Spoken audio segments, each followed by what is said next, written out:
Hi people, how are you guys doing? So I've not been able to post a long form video for a very long time now because I went through something that broke me, but thank God I am here today. So early this year in January, I lost my mother.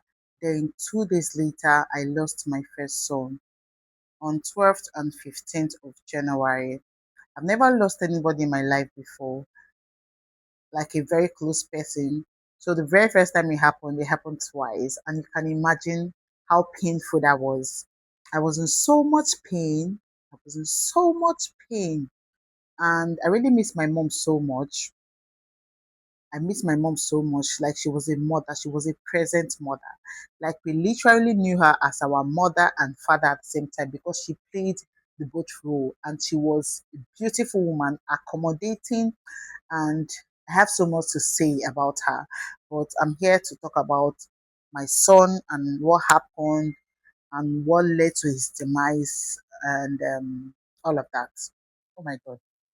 I just hope I do not tear up while making this video. I just hope so. So, my boy fell ill. I think I gave birth to my second son December 2024. My first son fell ill, I think around March 2025. That was when he fell ill. So he started from coughing.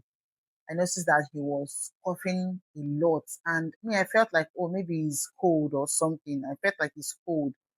So I went to the pharmacy to get him some drugs. I gave him the drugs and he felt better.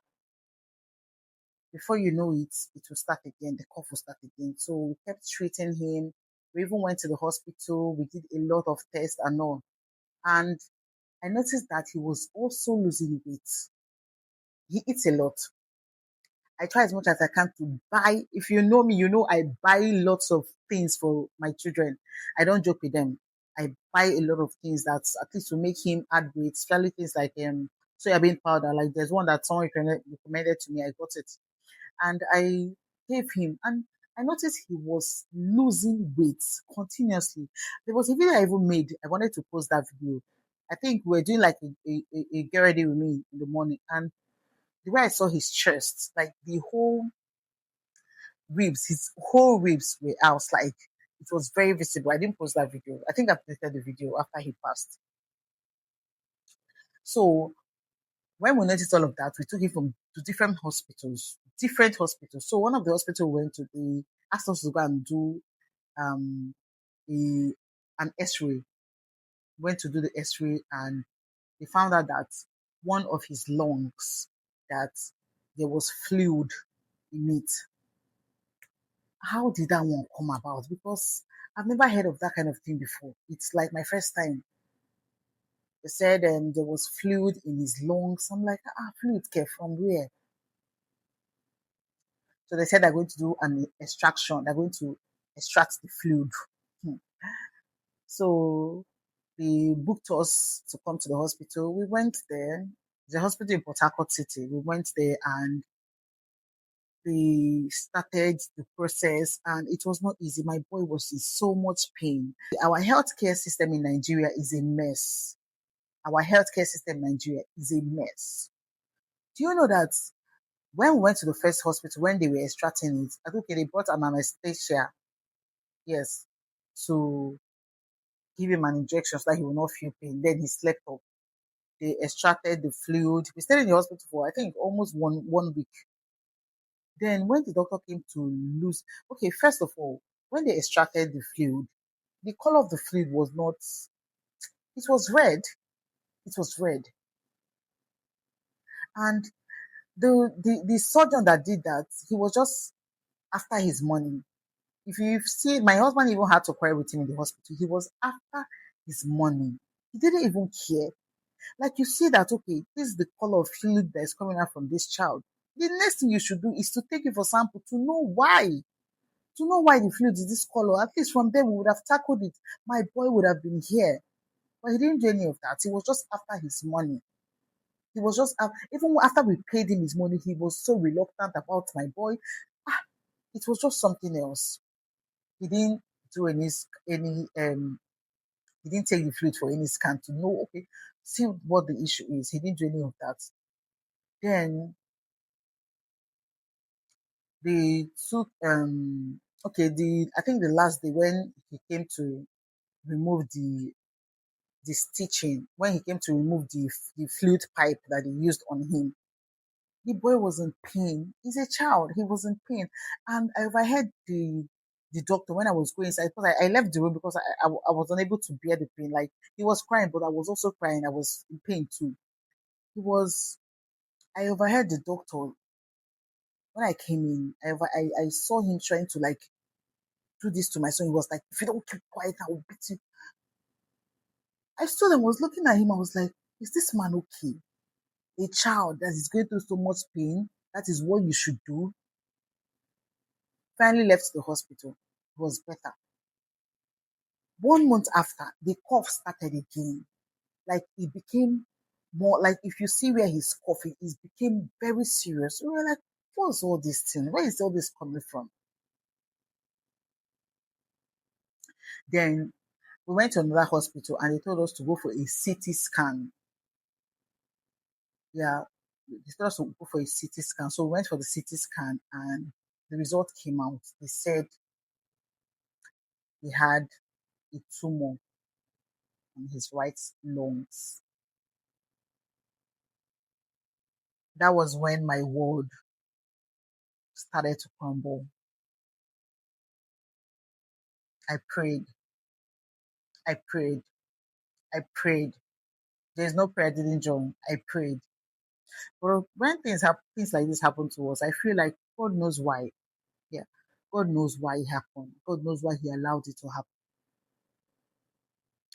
So we went to the General Hospital in Port Harcourt here for the other. They said they're going to do a surgery on him, a major surgery on him on his lungs area. So we said, okay, we are going to go to the hospital. Then the week they were supposed to go to the hospital, on that Friday, is it on the Friday? No, I think on the Friday before the week we are supposed to go to the hospital, I noticed that he stopped walking. He stopped walking. But before then, he always cry in the night. Whenever he's sleeping, he will shout that he's in pain. His back, this one, it was a lot. It was a lot. I'm just trying not to cry. I don't want to. It was a lot. He was 4 years old. He wasn't able to walk on his own. And I'm like, what's this one again? So I took him, I and my husband, we took him to the hospital this Sunday. That early morning, that's okay. On Friday, he wasn't able, Windows that he was unable to walk. So we're trying to manage him Friday, Saturday. Then on Sunday early morning, he woke up shouting like he was screaming that he was in pain. He was in pain. So we had to rush him to the hospital that Sunday morning. We didn't go to church. We took him to the hospital that Sunday morning. And thankfully, we saw the doctor there. And we explained to the doctor that he has stopped walking since Friday. He wasn't able to walk on his own. And the doctor now said they are going to do like an urgent surgery on him to remove the mass that they said is on his lungs. So we're in the hospital. Thankfully for my husband, he was so helpful that period because I have a small baby and I was unable to sleep in the hospital. So my husband was always sleeping in the hospital. He sleep in the hospital in the night, then in the morning he will come back, then I will go back. Just like that. We're just switching roles. So we got to the night before they were supposed to do the surgery. I said I'm going to sleep in the hospital with him. I didn't want to sleep at home, so I told my husband to handle my other baby in the house. Then I slept with my baby, with my son in the hospital that night till the next morning. So the next morning, that's when they told us that they are going to do the surgery on him first before they attend to any other person. We said okay. So that morning we got to that. It was on a Thursday. It was on a Thursday. We woke up that morning and we were expecting them to come. We didn't say any doctor because they know when they are doing a surgery, they'll tell the person, let the person not eat. And we didn't give our baby food. He was crying. He was crying that he wants to eat, that he wants to eat, that he's hungry. There was even a biscuit in my bag. He was trying to drag it to eat. I said, no, you're not going to take it. They said, you should not eat anything. Like, I wanted my baby to be okay. If I had knew that he wouldn't come out from that surgery room alive, I would have said, no, I'm not going to go ahead with this. But we just wanted the best for him. We wanted the best. We wanted the best. We wanted him to be fine so that he can be on his feet, play with his friends, and go back to school. Then that's Monday. They didn't come. We were waiting for the doctors to come and attend to him. They didn't come. It was around the one that one of the student doctors came to put drip on him. And the boy has been hungry. He was supposed to be on the ivory fluid for morning at least to curb his appetite so that he will not feel hungry. But they didn't come for any of that. They didn't come for any of that. So they finally came in the afternoon to take him to the theater for the surgery. And I remember how my boy was crying. I wish I knew. Ah, I wish I knew. I wouldn't have allowed him to go. I miss him so much. I miss him so much. So they took him to the surgery room. They took him to the theater and he started the surgery. I was by then we were outside. My in-laws were outside. My siblings came and they started the surgery. I was praying. I was praying. I was praying. So when the doctors, I noticed that one of the doctors came out and ran to the ICU area. In my mind, I was like, hey, the doctors were just running helter skelter. They were just going back and forth, back and forth. I'm like, what's happening? What's happening? What's happening?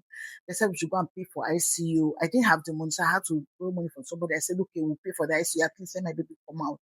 But when I saw that everything was going somehow, I literally beat myself. Like I held my body lines. I bite my skin. I wanted blood to come out because that was when at that period I knew that oh my baby has gone. I knew that he has gone. I knew that he has gone. I knew that he has gone. I just wanted to bite. I was I God. I almost lost my mind in the hospital, if not for the help of my siblings. I almost lost my mind. I almost lost my mind. They were the ones telling me that there was a time I removed my cloth. Like I almost lost it in the hospital. I almost lost it in the hospital. I almost lost it in the hospital. But whenever I'm talking about it, I don't know. I miss my baby so much. I wish he was here. I wish my son was here. His 50th birthday is supposed to be in June 13th. That was when he's supposed to clock 5. And we had a lot of plans. We had like a lot of things to do on his birthday. But all of those things. And the funny thing is that on his birthday, that is supposed to be on the 13th of June, that's the day we'll be laying my mom to rest. It's a whole lot. I just pray for grace. It's not been easy. It's not been easy. I remember him every time, every time.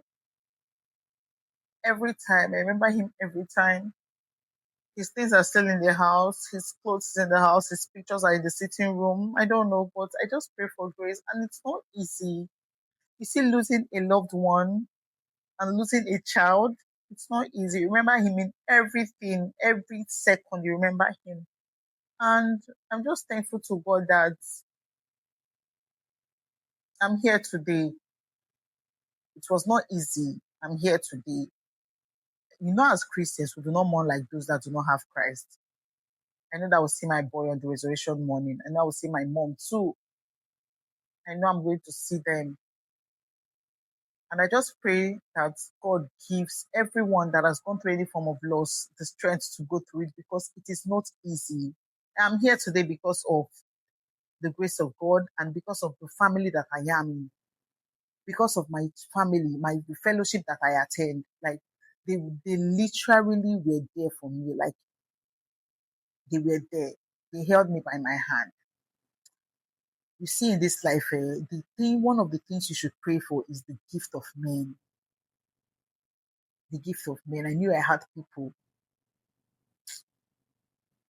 So that was what happened, and Finally, he didn't make it out from the surgery room. He didn't make it out from the theater, and they had to go lay him. My husband had to carry him to the house to lay him. So we don't really know what happened in the theater room. We don't know what happened in that theater. We don't know what happened. We don't know if they gave him overdose anesthesia. We don't even know. We don't know. We do not know. They did not allow any of us to go inside. I and my husband were outside. They did not allow any of us to go inside. We do not know what happened. And according to what the doctor was saying, he said they brought out the mask. So my husband went inside and he saw the mask. And according to him, he said the mask that they brought out was big. But we don't know what happened. We don't know what happened. He didn't make it out. He didn't make it out. So they said they were going to check the mass if it was cancerous or not, but they didn't get back to us. That was how all of those things just passed. And it has been a lot. It has been a lot. It's not easy for a mother to lose a child. So I'm just praying for every mother that has lost a child. I just pray that God gives you the strength. God gives you wisdom because it's not easy at all. And that's how everything went. And by next month, 13th, we'll be laying my mom to rest, and that is what 2026 brought. And I just know that this year is going to be a beautiful year. Yes, 2026 is going to be a beautiful year for me and my family. It just started roughly, and we lost our son, we lost my mother, and we went through depths. We're still going through depths till now, but we know that everything will be fine. So that's it. Say a prayer for me in the comment section. And to every other woman that has lost a child, God sees you and He's going to give you double for your trouble. All right. I'll see you in my next one. Please don't forget to subscribe to this video and like and share. Bye, guys.